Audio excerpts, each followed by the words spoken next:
Hey, algorithm siblings. I'm Kiana. I'm Maliha. And this is the Mindful Media Podcast. Welcome. Okay. So you know what I was thinking, and I was very stressed about this. I have so many photos and videos on my phone. Same. Anytime I sit down, I'm like, okay, I'm running out of storage. I need to delete stuff. I can never seem to delete enough because I'm just like, I don't want to, like literally, where's my phone right now? This is so embarrassing, guys. This is like so embarrassing. I have over 16,000 videos and 48,000 photos in my iCloud. How many years is that? Well, I guess this is everything I've since had a digital record, which is what, 10 plus years now? Wow. Did you know that the average person takes over 2,000 digital pictures on their phones a year? That's wild. That's wild. That's guilty as charged. But I will say, I think my problem is, what if these are important moments? Yeah. What if it's a historical moment? You know what I'm saying? Like, what if this is the make or break photo that the archivists are not looking for and I happen to have the secret sauce? And I think that's what gives me anxiety. That is anxiety inducing. What if they're memories? Because the question is, am I a hoarder or a historian? That's a great question. I think I'm a hoarder. Let's talk about digital stewardship, though, because I think that this falls within that. I mean, there's so much to be said for the precious moments we have, the historical moments that we have recorded or downloaded onto our phones. What do we do with these things? That's what we're going to talk about today. How do we think through these things? Why we should think through these things? And I like the big word that you started with, digital stewardship. I think what, for me, digital stewardship is, it's like inspired through like indigenous traditions of land stewardship, right? Indigenous communities don't see land as something to be owned, but they see it as a collective resource that we're borrowing from the future generations. And our role is to steward the land, meaning we take care of it, we use it as needed, you know, like plant, housing, whatever. But at the same time, it's a mutual, reciprocal relationship with our land. And it's not a stretch to say digital stewardship is like something that's, because the digital world, we talk about the cloud, but what is the cloud? It's these big warehouses with servers that take up land. And they're using water, electricity, things like that, very much using resources that are not infinite. We like to think about it like, oh, the internet seems permanent, right? No, it's not. And so I think as a collective, we need to talk about preserving the digital space, but also being mindful about the storage because it's not infinite and it's not permanent. It is borrowed from future. So it's borrowed from the future. It's borrowed from the future. So that can maybe help us inform what to keep and what to delete. Ooh, tell me more. Well, it sounds like, you know, with the indigenous practices that you're referencing, everything is considering the children of the future, the people of the future. And so do I want the future to see every single brunch I've ever had?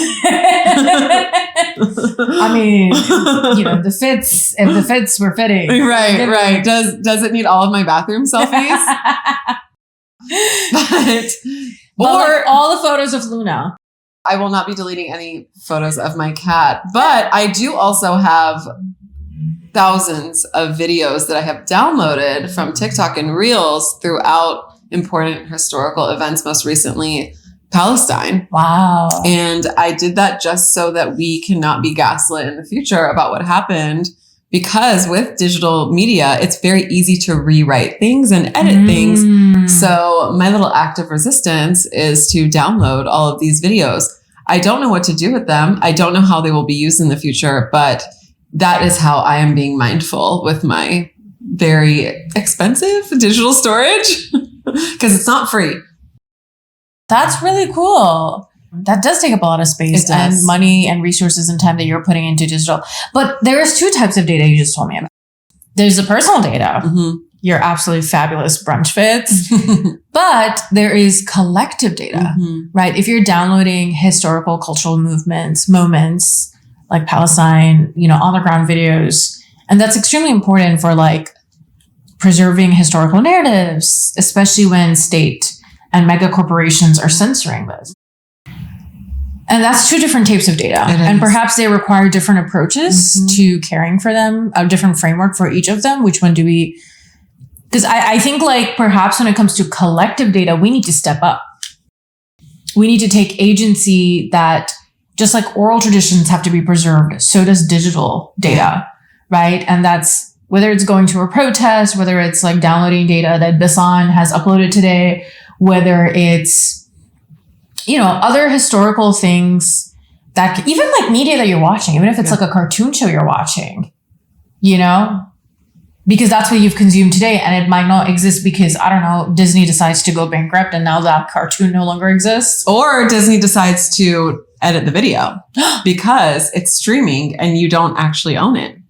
What do you mean edit the videos? Okay, so I don't know if you remember, but for better or worse, digital media companies are able to edit their media. So I'll give some kind of cool examples. Very recently, Kesha replaced P. Diddy, like the lyric P. Diddy, with something else in her most famous song. And another thing, in the moment, Lizzo released a song and it had a slur in it that she did not know was a slur and immediately changed it within the week that she released the song, because everything is streaming and you're able to do that. But also after Black Lives Matter 2020, a lot of like TV studios really went back into the 90s and 80s and omitted certain problematic moments from those shows and movies. Yeah. So if I'm watching like a show from the 80s, I might be watching a lie? Wow, that's wild. It is something to consider. Wow. This is I need a moment. I didn't know this. Are we in our mixed feelings segment? Because on one hand, I think particularly when you're talking about like Kesha and Lizzo, I'm like, oh, this is cool. This is a cool tool. That's all I'm looking at it. But knowing that you can like literally alter historic TV shows that have been recorded. Yes, I get it. They were problematic, but at that time that was true. That was factual of what the culture was experiencing. Because I think it's not inaccurate to go watch these shows. Like I think they deserve, because I think it's one thing when the author herself within the week, like Lizzo, I remember that thing. I think it was like a disability slur that, you know, the community brought it up and she was like, you know what, you guys are right. In good faith, she had no idea. And I think that's a good example of just using a tool that's like massively scalable, but it's also very dangerous if big corporations can alter like historical documentaries. Like what if I'm talking to you this episode on YouTube or Spotify and they decide to edit my words? Right. That's scary. And this goes back to why we need digital preservation efforts and why we all need to step up. It's so true. Did you know that there's actually something called the Wayback Machine? I'm sure our chronically online besties already know about the Wayback Machine, but just in case you didn't know, the Wayback Machine is for any websites, because the internet's been around for kind of a while now, since the 1900s.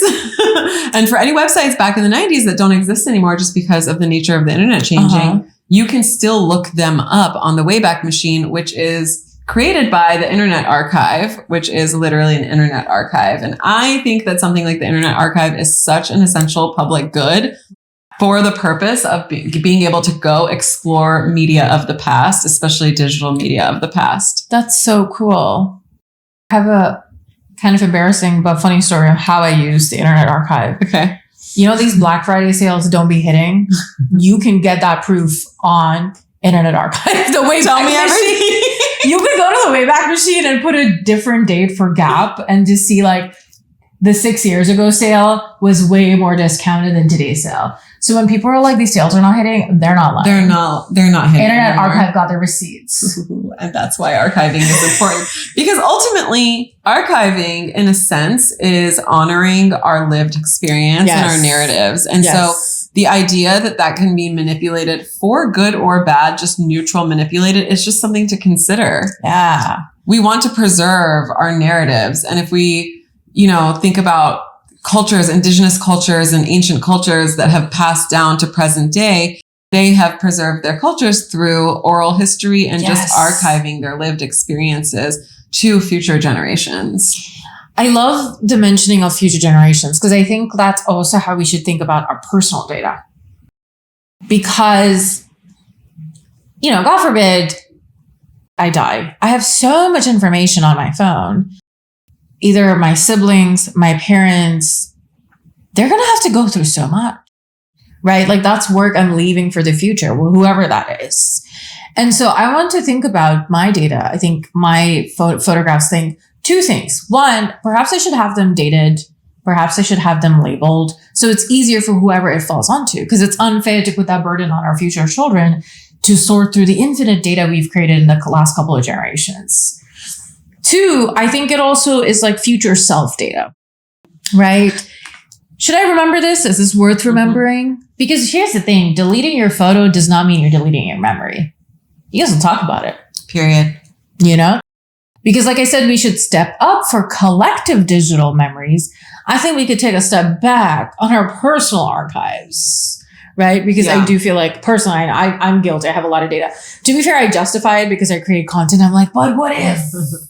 You know, what if I can monetize this? Do you ever, for personal stuff, have you ever made physical versions like a calendar or a book of your digital photos? I do scrapbook. Okay. I have like a little mini Kodak printer. Cute. I actually used to have HP, but we're boycotting HP.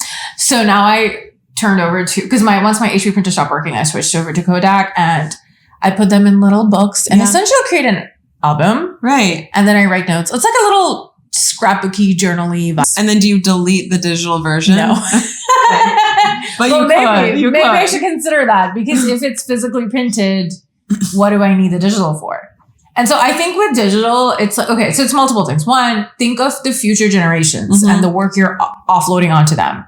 So think of labeling your data, putting it in folders. Think of time stamping things because data that is attached to the photo, the metadata can be altered, right? Also, when you're talking about online content, now when we switch to platform, like if I'm moving from TikTok because it was supposedly banned, that was very scary. And now, oh my God, do I go on YouTube? Do I go in Blue Sky and upload this stuff? People don't know when that content was made. Yeah. So time and date stamp when you're making content. Does your future self want it is a big question. If it's sentimental, it's worth keeping. But how far? Like I have a lot of outfit photos. You know what I'm saying? But I do that because like I want to see what I look like. I want to be like, oh, should I change the accessory on this? But I mean, after a couple of seasons, I probably don't need those photos anymore. So photos could be seasonal. They could be annual. You could do a highlights. These are the best moments of 2025. Yeah. Let's keep that. The rest kind of gotta go. But I think like another one I think about is like the amount of screenshots, receipts. Actually, wait, I have a funny story about receipts. I'm talking a lot, but speaking of receipts, I was at like I was actually at a friend's place. And I met her friend who's a journalist. There were a couple of them actually. And I was telling them like I have a hoarding problem. And I don't just mean digital. I physically collect memories. I remember going on this trip to Europe and I literally have receipts from brunches and everything in this journal. And they were like, oh my God, you would be a cool person to interview because if something happened in that timeline, you're the person I'm coming to. And I'm like, I have never felt so validated about my hoarding. Pro hoarding. You heard it from a journalist. Okay, hoarding is good. You are a historian. I'm just saying. But for real, also, I think of like, you know, like borrowing from that indigenous knowledge. Yeah. Think of the future kids. Think of limited earth resources, the space you're taking up. Can you pass on this storage space to someone else? And think of your future self. Does your future self need that many outfit photos? I don't know. My future self definitely needs all of my screenshots. I would like to scrapbook my screenshots because I have so many and I will never delete any of them, but I never go back to reference them. So I know I'm not alone in that. But one thing that I was thinking about, because I really like the tips that you're giving, they're so practical and I'm definitely going to take you up on some of them. At the end of the day, digital media is also data. Ooh. And so how do we protect our cultures and lived experiences and movements, knowing that we don't necessarily own it unless we own it, right? Like if my stuff is in the cloud, I don't really own that. If it's on social media, who owns it? The cloud provider. Or TikTok, if you post on TikTok or Instagram, they own it because they are centralized platforms. You sign up. But like, I made it. I took the photo. But you know that saying, in social media and in digital, it's free because we are the product. See, this is why the indigenous people knew what they were talking about. They did. They said land is not owned to be owned. It is a shared resource. So how do we, that personal data that is now owned by Meta, how do we get that back? I mean, you can take your stuff off of there. You can take your stuff off of there, or just be mindful about their terms and services. I think I remember like in 2016 or 18, they came out, maybe earlier. I don't know. Time is a blur. Meta at the time, called Facebook, came out and with new terms and conditions. And they said any of your photos, because by that time we were tagging everyone, and you know, it was a college app. So everyone was just doing all their personal photos. We just gave all our free data. Yeah, tag, location, all of it. We surveilled ourselves. Our agents had so much content and intel about us. But they basically stated in their terms and conditions at that time that any of our photos that we posted of our private lives and just whatever could be used for ads. And that was like a really big turning point in all of this. So you're telling me corporations own my memories? Yes. And they control my personal digital narrative? In our current internet, yes. But did you know that there was a Web 1, Web 2, and there's also a Web 3? What are you talking about? I know. And I'm not a techie person. So you've lost me. I'm not a techie person, but let me just break it down for you. In lockdown, I got a little bit curious and I taught myself about decentralization. Oh, that's really cool. That's kind of a chunky word, but what it really means is right now, all of our like internet activities, let's say that like your most used apps are Facebook, and let's just say they're TikTok and, you know, Instagram. Those are centralized platforms, meaning that they centralize like the advertising, they centralize the operations. They make the rules. They can remove a video if they want because we agreed to their terms and conditions. And so it is actually not ours to own. That is centralized. And so the concept of decentralization is to decentralize our content so that we can own it. And it's a little techie and it's a little much over my head, but essentially when the internet started, we could read. Okay, so basically the T on the phases of the internet is baby internet, Web 1 was we could read the internet. We could read things. We could open email. We could chat, right? Mm-hmm. Web 2 really ushered in social media. So we became content creators. We could push content out into the world and we could also start shopping. And the two of those things became the creator economy. Mm-hmm. Something loading is called Web 3. Which is essentially decentralized internet. So really breaking up these big tech, the concept of these big tech giants owning all of our data. Decentralization is really the opposite of that. And before you run away, this is blockchain technology, but it's not crypto. Crypto might be on blockchain technology with the bros, but blockchain is genuinely just a technology that allows for decentralization and ownership of your own content. And that's not really in conflict with the indigenous practices that you were talking about. If we are able to own our own content, then we can really lay claim and have accountability for the content that we're putting out, and we can monitor it and make sure that it is our content. It will never be taken down. However, on a centralized platform, we are beholden to their terms and conditions. So would you say that, is it kind of like if a platform is like a giant piece of cake, big wedding 5-tiered cake. You're saying like right now, perhaps one big corporation owns all of it. Yeah. Versus if it's decentralized, we'd all kind of have different parts of the cake. And those little parts of the cake are segments in the blockchain. And I guess you're right. It kind of does connect to land stewardship because it's kind of like, we all collectively own little bits and pieces. Exactly.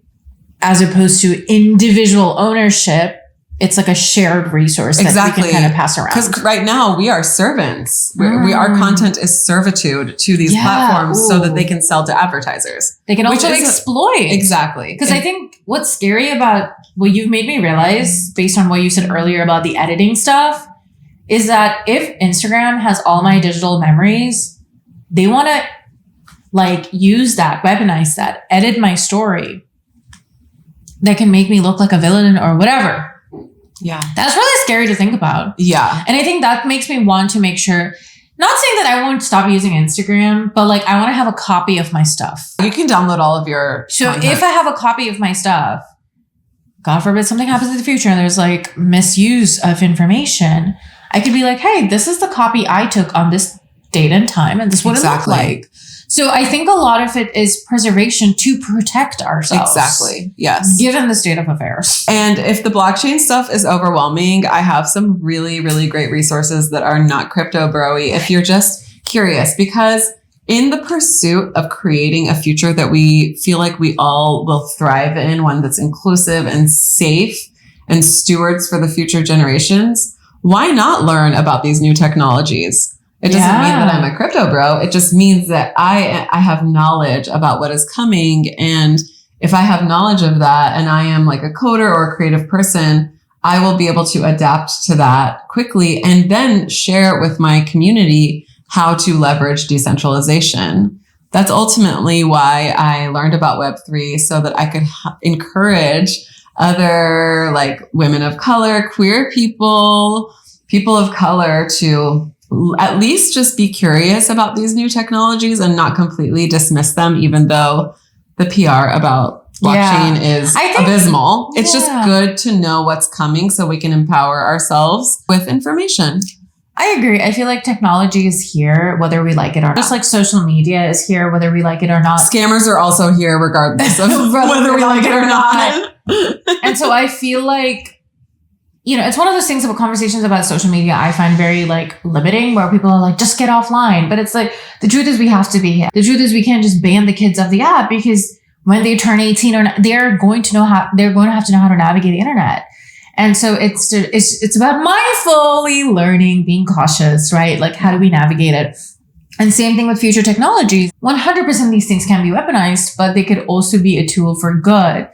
There could also be tools that if we take strides now, we can take on the narrative. Versus I think in the Web 2, where you were talking about the social media narratives, they kind of took over. Well, that Web 2 is just the imagination of a few white men. I think about the fact that the internet had like 1 million websites and now we just hang out in 5. That was Web 1. We kind of could customize it. We never used our real names. And in Web 2 really came Facebook, encouraged the names. You're right. We're literally living in a white man's imagination. And so the reason why I encourage learning about future technology is apply your unique imagination to how that could manifest. The crypto bros, I am not living in their imagination. I'll tell you that much.